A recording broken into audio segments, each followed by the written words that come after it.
Hello everyone, welcome to Engineers Career Group. मैं राकेश वर्मा और मैं आपको पढ़ाऊंगा सिविल इंजीनियरिंग। आज से हम एक सीरीज स्टार्ट कर रहे हैं अपने यूट्यूब प्लेटफॉर्म पे, जिस पे हम डिफरेंट एग्ज़ाम जैसे गेट, आईएएस और आपके कुछ स्टेट एग्ज़ाम या फिर एसएससी जेई, इसमें जो भी इंपॉर्टेंट क्वेश्चंस हैं या इंपॉर्टेंट टॉपिक्स हैं या उनसे रिलेटेड कुछ इंपॉर्टेंट कॉन्सेप्ट हैं, उनके बारे में हम बात करेंगे। ठीक है, तो आज का जो टॉपिक मैंने चूज किया है, आज का टॉपिक है आपका determinacy and indeterminacy of beam, जो कि एक टॉपिक है आपका सोम का स्ट्रेंथ ऑफ मटेरियल का। ठीक है, स्ट्रेंथ ऑफ मटेरियल में जब हम शियर फोर्स और बेंडिंग मोमेंट निकालते हैं तो उसमें बहुत ज़्यादा इंपॉर्टेंट है कि आपको पता होना चाहिए बीम डिटर्मिनेट है या इनडिटर्मिनेट है। अगर डिटर्मिनेट बीम होगी तो आप इजीली उसको क्या कर सकते हो, एनालाइज कर सकते हो, उसमें उसकी रिएक्शंस निकाल सकते हो और उसके बाद आप इजीली उसका शेयर फोर्स और बेंडिंग मोमेंट भी निकाल सकते हो। ये टॉपिक आप स्ट्रक्चर में भी पढ़ते हो, determinacy of indeterminacy of structure, लेकिन मैं यहाँ पे स्ट्रक्चर में आपका फ्रेम, ट्रस सब कुछ आ जाता है, लेकिन मैं आज से प्योरली बात करूंगा बीम के ऊपर। तो आज का जो हमारा टॉपिक है वो है determinacy and indeterminacy of beam. ठीक है, तो आपका कौन सा स्ट्रक्चर जो है डिटर्मिनेट है, कौन सा इनडिटर्मिनेट है, हम उसके ऊपर बात करेंगे। तो आज का जो टॉपिक है आपका वो है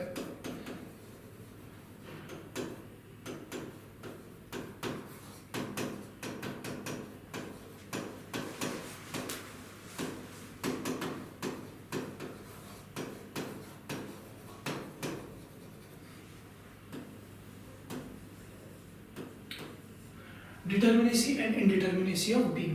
तो इसको निकालते कैसे हैं, पहले मैं फॉर्मूला लिख देता हूँ, फिर उसके बाद हम इसमें डिटेल में बात करेंगे। तो इसको जो निकाला जाता है वो फॉर्मूला है इसके लिए आपका ds, यानी ये है static determinacy, ds equal to reaction minus static equilibrium condition. तो ये है आपका फॉर्मूला जिससे हम बता सकते हैं कि बीम आपकी डिटर्मिनेट है या इनडिटर्मिनेट है। ठीक है, अब इसमें आपको पहला टर्म जो यहाँ पे दिख रहा होगा वो दिख रहा होगा रिएक्शन। तो रिएक्शन डिफरेंट टाइप के सपोर्ट होते हैं आपके स्ट्रक्चर में, उन सपोर्ट पे अलग अलग टाइप की रिएक्शन होती है। वो रिएक्शन कितनी होती है वो भी हम अभी डिटेल में बात करेंगे। ठीक है, और इधर है आपका स्टैटिक इक्विलिब्रियम कंडीशन। अब कोई भी चीज इक्विलिब्रियम में कब है, जब उस पे समीशन ऑफ फोर्सेस, सारे फोर्सेस का समीशन क्या होगा, जीरो होगा। ठीक है, अगर कोई भी बॉडी है, सपोज ये बॉडी यहाँ पे है आपकी और ये रुकी हुई है, ठीक है, ये बॉडी यहाँ पे रुकी हुई है, तो इस पे जो समीशन ऑफ फोर्सेस होंगे वो हमेशा जीरो होंगे। ठीक है, और अगर किसी डिस्टेंस पे आपका कोई फोर्स लग रहा है तो ये क्या होगा, किसी पॉइंट के अबाउट मूवमेंट भी क्रिएट करेगा, तो इसका समीशन ऑफ मूवमेंट भी क्या होना चाहिए, जीरो होना चाहिए। ठीक है, तो यहाँ पे जो स्टैटिक इक्विलिब्रियम कंडीशन की अगर मैं बात करूँ तो वो क्या होने वाला है आपका, वो हमारे पास हमेशा तीन कंडीशंस होती हैं। कौन कौन सी, ये हमेशा ही तीन रहेंगी, इनको ध्यान रखना है हमेशा क्योंकि ये इंपॉर्टेंट है। कौन कौन सा, summation of F X equal to zero, summation of F Y equal to zero और summation of movement equal to zero. यानी ये कितनी हो गई स्टैटिक इक्विलिब्रियम कंडीशन, ये हो गई आपकी तीन। ठीक है, ये 2D स्ट्रक्चर के लिए, 3D के लिए अलग होता है, वो हम बाद में बात करेंगे। तो यहाँ पे ये जो रिएक्शन आपको दिख रहा है, ये रिएक्शन क्या बताया मैंने कि आपके स्ट्रक्चर में डिफरेंट टाइप ऑफ सपोर्ट होते हैं, तो वो कौन कौन से सपोर्ट होंगे उनके बारे में भी हम बात करेंगे। तो इस रिएक्शन जो यहाँ पे मैंने लिखा हुआ है, ये आपका क्या होता है, ये आपका अननोन्स होते हैं हमेशा। ये रिएक्शन क्या होते हैं, अननोन्स। और ये जो स्टैटिक इक्विलिब्रियम कंडीशन है ये होते हैं हमारे नोन, ये होती है नोन कंडीशन। यानी कि मतलब क्या है कि जितने आपके पास अननोन है और उतनी ही आपके पास अगर नोन कंडीशन हुई तो वहां पे जो बीम होगी आपकी वो डिटर्मिनेट बीम होगी। सिंपल, फिर से मैं दोबारा से बता रहा हूं कि यहाँ पे जो स्टैटिक इक्विलिब्रियम कंडीशन है ये आपकी नोन कंडीशन है, ये आपको पता है, ये तीनों चीजें आपको पता है, ये तीन कंडीशन आपको पता है, आपको इसकी हेल्प से ये अननोन निकालना है। अगर आपकी नोन कंडीशन तीन है, ठीक है। और अननोन कंडीशन भी सपोज 3 ही है, तो यहाँ पे दोनों बराबर हो गए, यानी जितने नोन है आपके पास उतने ही अननोन है, तो आप आसानी से अननोन को निकाल पाओगे। उस टाइप की बीम को हम क्या बोलते हैं, डिटरमिनेट बीम बोलते हैं। ठीक है, तो ये कैसी है हमारी अननोन कंडीशन, और इधर जो स्टैटिक इक्विलिब्रियम है वो है आपकी नोन कंडीशन। ठीक है, तो यहाँ पे जरा इसको देखते हैं और ढंग से। तो अगर ds आपका, ठीक है, ग्रेटर देन 0 है तो क्या होने वाला है, अगर ds आपका इक्वल टू 0 है तो क्या होने वाला है, अगर ds आपका छोटा है 0 से तो क्या होने वाला है वो हम देखेंगे। तो अगर आपका ds ग्रेटर देन 0 है, इसका मतलब क्या है, हमारा फॉर्मूला क्या था, ds इक्वल टू रिएक्शन को मैं r से डिनोट कर रहा हूँ, स्टैटिक इक्विलिब्रियम कंडीशन को मैं e से डिनोट कर रहा हूँ, तो ये इससे डिनोट कर रहा हूं। तो जब आपका reaction greater than static equilibrium condition होगा, यानी आप जब ds कैलकुलेट करोगे और वो 0 से ज्यादा आ रहा है, तो उस टाइप की बीम को हम बोलते हैं इनडिटरमिनेट बीम। उसको बोलते हैं हम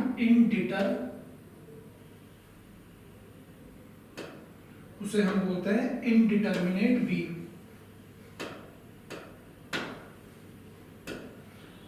इनडिटरमिनेट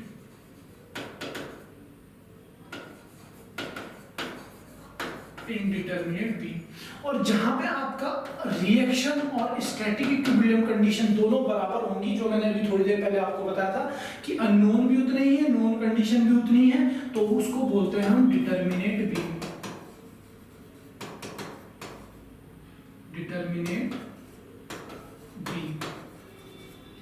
और जहां पे आपका ds लेस देन 0 होगा, इसका मतलब क्या है कि आपकी रिएक्शन जो है वो कम है और आपकी स्टैटिक इक्विलिब्रियम कंडीशन आपके पास ज्यादा है, यानी r is smaller than e, तो यहाँ पे इस बीम को हम बोलते हैं अनस्टेबल बीम। इस बीम को हम क्या बोलते हैं, अनस्टेबल बीम। ठीक है, तो अब यहाँ पे मैंने कुछ चीजें लिख दी है बोर्ड पे, एक तो मैंने लिखा है डिटरमिनेट बीम, एक लिखा है इनडिटरमिनेट बीम। अब डिटरमिनेट बीम मैं डिस्कस कर चुका हूँ, ये बीम वो बीम है, ठीक है, जिनको हम आसानी से एनालाइज कर सकते हैं, जिसमें हम अननोन आसानी से निकाल सकते हैं with the help of known condition. और इनडिटरमिनेट बीम कौन सी हो गई, जिसपे हम अपने अननोन्स को, जितनी हमारे पास नोन कंडीशन अवेलेबल है, नहीं निकाल पाएंगे, वहां पे हमको एक्स्ट्रा कंडीशन चाहिए होती है, जिनको बोलते हैं कंपैटिबिलिटी इक्वेशंस। ठीक है, अब ये कंपैटिबिलिटी इक्वेशंस क्या होती हैं, इनको हम बाद में देखेंगे। ठीक है, और जहां पे आपका रिएक्शन कम होंगी, स्टैटिक इक्विलिब्रियम कंडीशंस ज्यादा है, वो आपकी अनस्टेबल बीम होगी। ठीक है, अब यहाँ पे जो मैंने फॉर्मूला लिखा था फर्स्ट पेज पे, जिसमें मैंने आपको बताया था,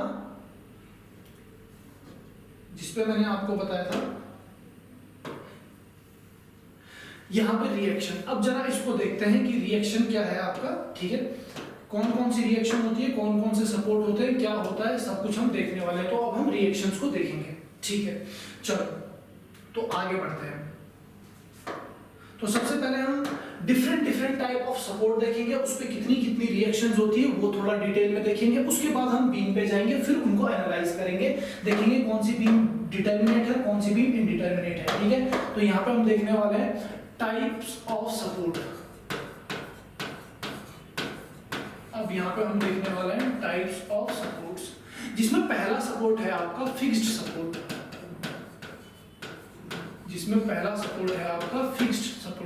अब ये दिखने में कैसा होता है, ये कुछ यहाँ से इस तरीके से फिक्स होगा, ठीक है, और ये आपकी बीम होगी। ठीक है, ये आगे बीम जा रही है। ठीक है, ये फिक्स सपोर्ट है आपका। सपोज अब इस पे कोई ये लोडिंग है आपका, ये कोई जनरल लोडिंग है, थीटा में बना रहा हूँ, ये P एंगल पे लगा हुआ है, इसके बारे में हम बाद में बात करेंगे। ठीक है, तो मैं सिर्फ ये बताना चाहता हूँ कि ये आपका फिक्स सपोर्ट है। ओके, नेक्स्ट सपोर्ट जो हमारा है, जरा हम देखते हैं नेक्स्ट सपोर्ट कौन सा है। सेकंड सपोर्ट होता है हमारा हिंज सपोर्ट।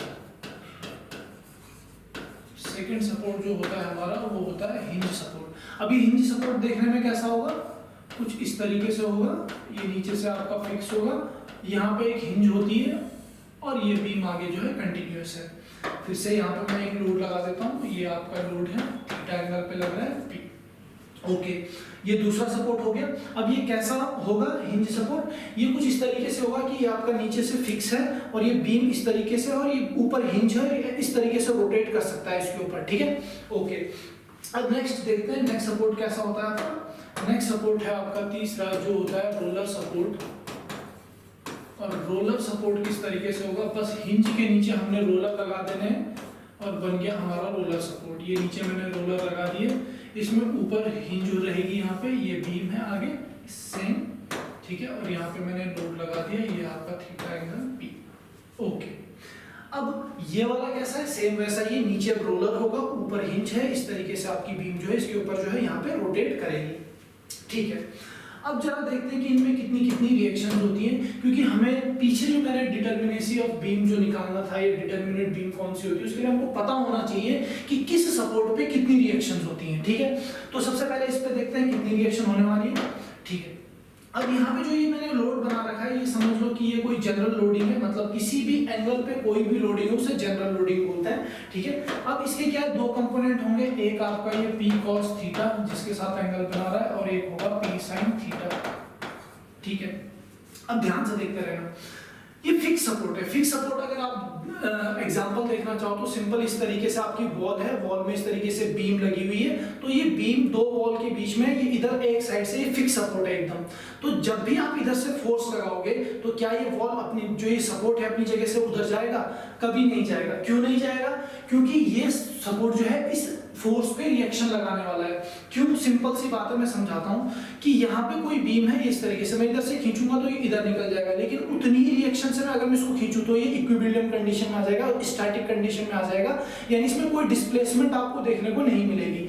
या सिंपल वॉल का एग्जांपल ले लो, अगर वॉल है आपकी और आप उसको पुश कर रहे हो इधर से, तो वॉल क्या करेगी? वॉल आपकी फोर्स के अगेंस्ट एक रिएक्शन लगाएगी, जिस वजह से वॉल उधर नहीं जा रही है। तो इसका मतलब क्या है कि भाई ये सपोर्ट इधर क्यों नहीं जा रहा है? ये सपोर्ट इसलिए इधर नहीं जा रहा है, जब मैंने P cos थीटा लगाया तो सपोर्ट इसलिए इधर नहीं जा रहा है क्योंकि यहाँ पे एक रिएक्शन है जो इसको क्या कर रही होगी? रेजिस्ट कर रही होगी। तो एक रिएक्शन तो ये हो गई, ओके। अब ये P sin थीटा ये क्या करेगा? ये नीचे को लग रहा है बीम की तरफ। अब ये P sin थीटा बीम के ऊपर क्या करने वाला है हमें उससे मतलब नहीं है, अभी हमें ये मतलब है कि सपोर्ट पे क्या करने वाला है। तो ये P sin थीटा अगर मैं लगाऊंगा, सपोज ये फिक्स है और मैं यहाँ से सपोर्ट लगा रहा हूँ, तो क्या ये सपोर्ट नीचे जाएगा? नीचे नहीं जाएगा। और क्यों नीचे नहीं जाएगा? इसलिए नीचे नहीं जाएगा क्योंकि यहाँ पे एक रिएक्शन है जो RY है, यानी ये Y डायरेक्शन में आपकी रिएक्शन लग रही होगी, ठीक है।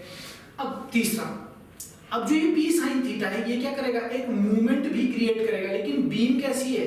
ये सपोर्ट कैसा है? फिक्स सपोर्ट है। और जब मैं इस पे लोड लगाऊंगा तो क्या ये बीम इस तरीके से रोटेट होगी या मतलब ये डिफ्लेक्ट होगी? नहीं होगी। क्यों नहीं होगी? ये सपोर्ट क्या है, ये ऐसे डिफ्लेक्ट हो जाएगा इस लोड की वजह से? नहीं होने वाला। क्यों नहीं होने वाला? कि यहाँ पे जो है एक मूवमेंट है आपका, जो ये आपका P sin थीटा एक मूवमेंट बना रहा है, उस मूवमेंट को ये मूवमेंट आपका रजिस्ट करेगा। अब यहाँ पे मैंने mz लिखा हुआ है। mz क्यों लिखा हुआ है? सिंपल सी बात है, ये मैं एक 3D डायग्राम बना रहा हूँ, इससे आपको बेटर समझ में आएगा, ठीक है। ये आपकी बीम है और यहाँ पे हमारा लग रहा है P sin थीटा, ठीक है। ये कौन सी? ये हमारी y डायरेक्शन है, इधर हमारी x डायरेक्शन है और ये z है। तो P sin थीटा अगर रोटेट करेगा इस बीम को या इस सपोर्ट को, तो किसके अबाउट करेगा? z के अबाउट करेगा, ठीक है। तो इसलिए मैंने इसको mz लिखा हुआ है। तो मुझे पता चल गई इसमें कितनी रिएक्शंस है? 3 रिएक्शन। तो यहाँ पे हमारी जो रिएक्शंस हैं, जो हमको अननोन रिएक्शन निकालनी होती हैं, वो हमारी 3 है, ठीक है। इसको एक और तरीके से भी समझ सकते हैं, जरा देखते हैं आगे, ठीक है।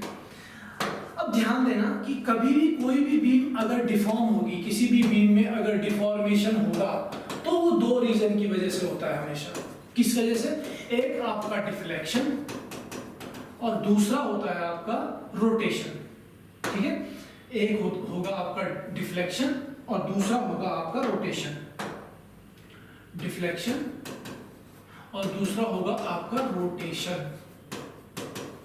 इसको हम डेल्टा से डिनोट करते हैं, इसको हम थीटा से डिनोट करते हैं। तो कोई भी बीम अगर डिफॉर्म होगी, टूटेगी, तो क्यों टूटेगी? आइदर उसमें डिफ्लेक्शन हो चुका होगा और उसमें क्या हो चुका होगा? रोटेशन हो चुका होगा। अब ये होता क्यों है? अगर किसी बीम की पर्टिकुलर बीम या पर्टिकुलर सपोर्ट या कुछ भी जो भी बीम है, उसकी कोई भी स्ट्रक्चर, उसकी एक स्ट्रेंथ होती है। अगर आप उसकी उसकी स्ट्रेंथ से ज्यादा लोड उस पर लगा दोगे तो उसमें डिफॉर्मेशन होगा, यानी उसकी कैपेसिटी से ज्यादा आपने उस बीम के ऊपर लोड लगा दिया तो उसमें डिफॉर्मेशन होने वाला है। तो डिफॉर्मेशन किन दो वजह से होता है, डिफ्लेक्शन और आपका रोटेशन की वजह से। तो जरा यहाँ पे देखते हैं, ठीक है। तो ये है आपका बीम जो मैंने सपोर्ट बनाया था, यहाँ पे आपका ये आपका फिक्स सपोर्ट है, ठीक है। चलो इधर हम फिक्स बीम ही बना लेते हैं। तो ये आपकी फिक्स बीम है, दोनों तरफ फिक्स्ड है, ठीक है। और यहाँ पे मैं लोड लगा रहा हूँ P, ठीक है। तो ये किस तरीके से डिफ्लेक्ट होने वाला है, जैसे ही लोड लगाएंगे और मैंने लोड ज्यादा लगा दिया इसकी कैपेसिटी से, तो ये कुछ इस तरीके से डिफ्लेक्ट होने वाला है, बिल्कुल। यहाँ पे आपको दिख रहा होगा, ठीक है। यहाँ पे सिर्फ आपको क्या दिख रहा है, एक ही चीज दिख रही है, वो है डेल्टा, यानी यहाँ पे डिफ्लेक्शन। यानी ये बीम अगर टूटेगी, ये डिफॉर्म होगी, तो ये डिफ्लेक्शन की वजह से टूटने वाली है, ठीक है। इसमें रोटेशन आपको नहीं देखने को मिलेगा। अब रोटेशन कहाँ पे देखने को मिलेगा, तो वो देखने को मिलता है आपको, ये आपका हिंज सपोर्ट था, ठीक है। और यहाँ पे मैं एक रोलर सपोर्ट बना रहा हूँ, ठीक है। इस रोलर सपोर्ट को जरूरी नहीं ऐसा बनाया जाए, ऐसा भी बना सकते हो आप इस सपोर्ट को, ठीक है, कोई फर्क नहीं पड़ता, ठीक है, एक ही बात है, ठीक है। तो यहाँ पे अगर मैं लोड लगाऊंगा, सपोज मैंने ये लोड लगाया P, और ये P लोड जो इसकी बीम की कैपेसिटी से ज्यादा है, इसकी स्ट्रेंथ से ज्यादा है, तो यहाँ पे बीम किस तरीके से डिफ्लेक्ट होने वाली है, यहाँ पे इस तरीके से डिफ्लेक्ट होने वाली है। क्योंकि यहाँ पे क्या होता है भाई, यहाँ पे ऊपर हिंज होता है, और जैसे हिंज होगा, जैसे लोड लगाओगे, ये क्या कर जाएगा, डिफ्लेक्ट कर जाएगा। अब डिफ्लेक्ट कर जाएगा तो यहाँ पे एक चीज तो आपको साफ साफ दिख रही है, ये है डिफ्लेक्शन। अब रोटेशन क्या है, ये यहाँ पे जो एंगल बना रहा है सपोर्ट के साथ बीम, ठीक है, जो इसकी इनिशियल स्टेज से फाइनल स्टेज के बीच में जो एंगल है, इसे हम क्या बोलते हैं, रोटेशन बोलते हैं, ठीक है।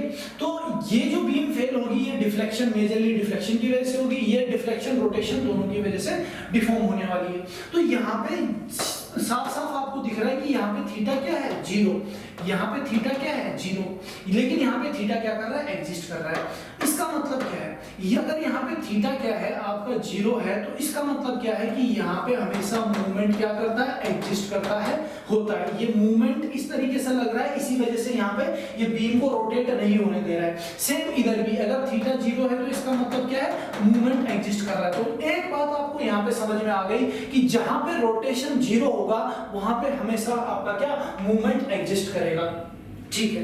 एक बात हमने समझ ली।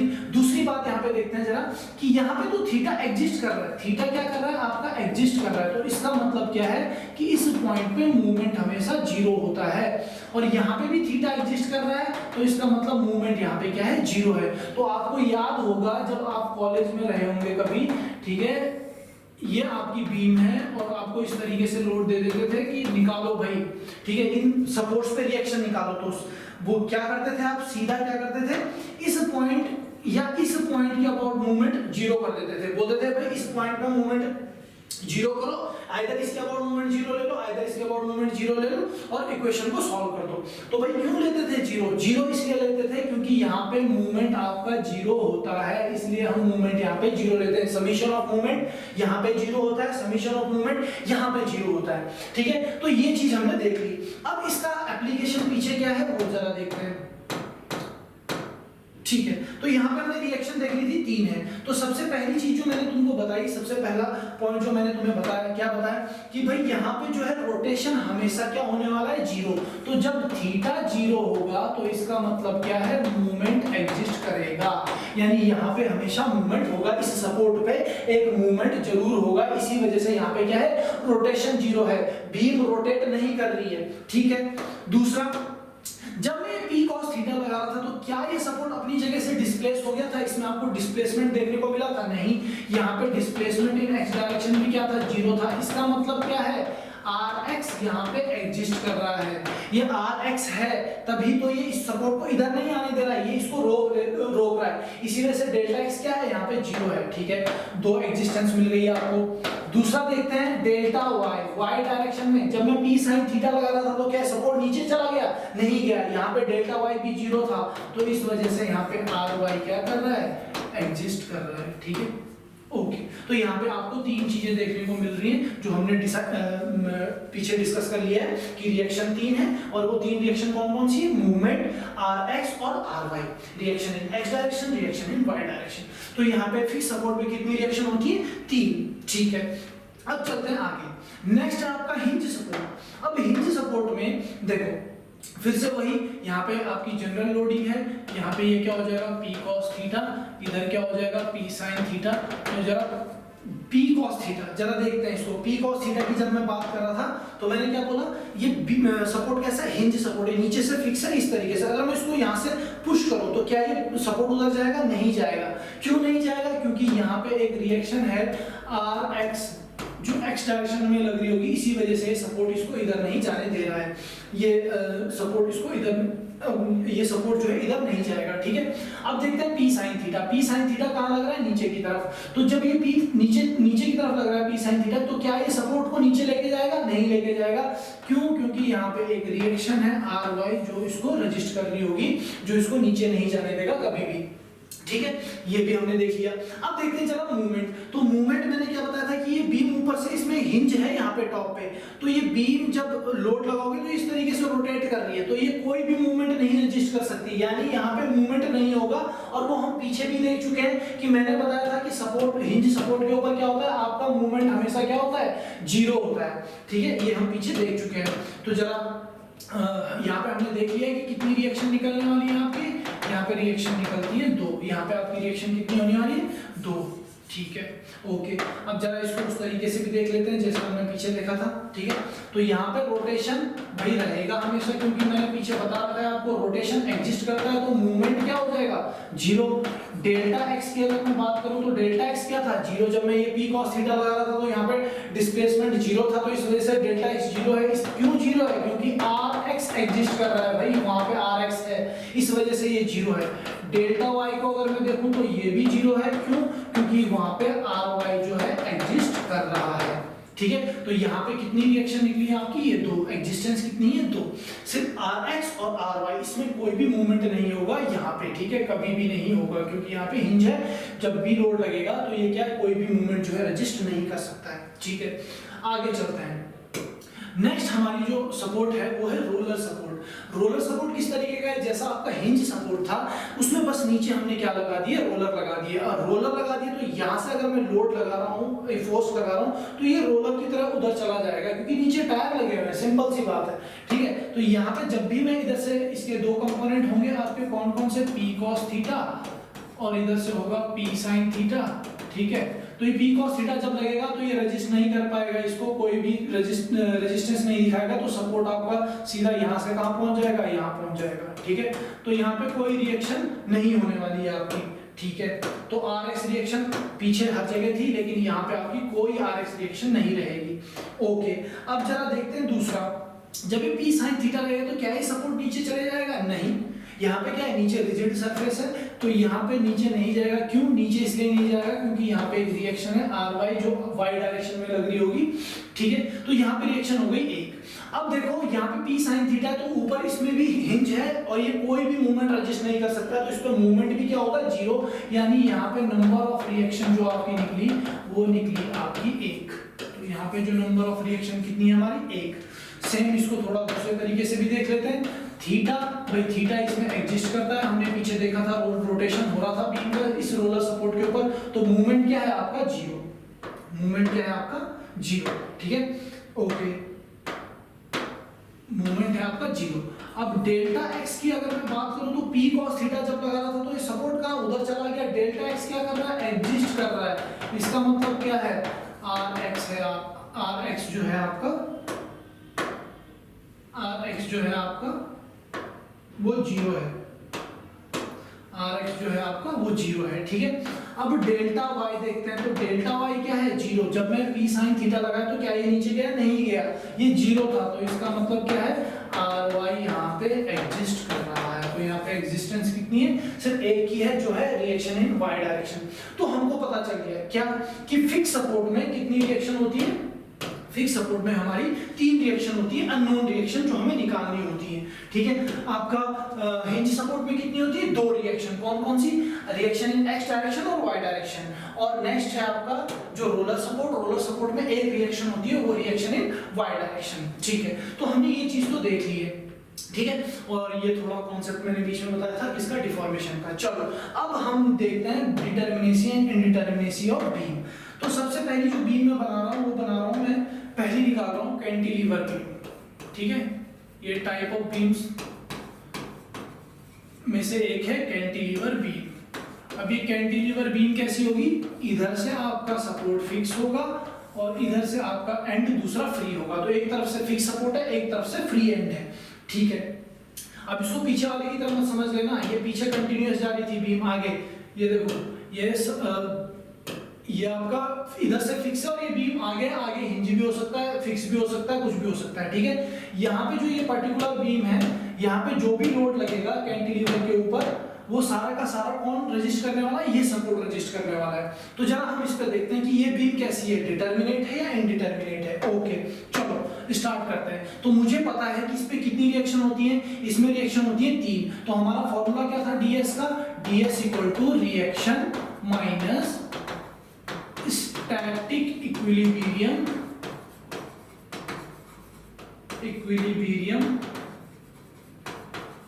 कंडीशन।